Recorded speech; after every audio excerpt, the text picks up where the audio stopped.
when you went and talked to the Occupy Wall Street. Yeah. That was a classic video. What is it that inspires you to actually take the trouble as a one-percenter and go down there?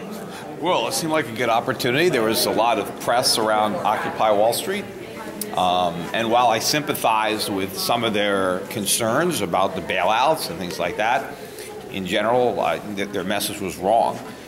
And so I wanted to go there and confront them, to try to educate them about, what the problems are in the country and, where they're emanating from, that it's not the rich, but it's government that's the problem. And if they didn't like the bailouts, it's the government that bailed them out. So it's a government decision that they should have been protesting, in Washington, not on Wall Street.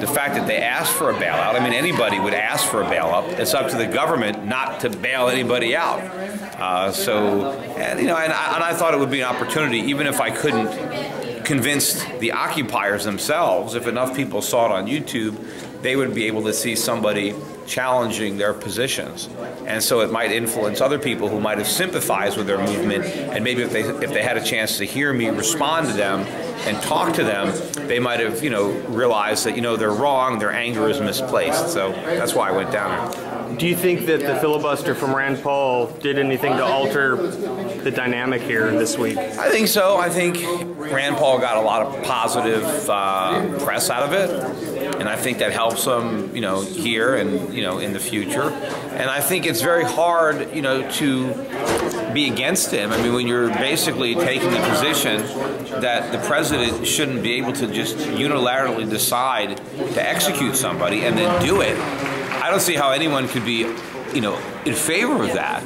So I think the people that were opposing Rand, I think that really knocks them down a few pegs if they think the executive should have that kind of police power.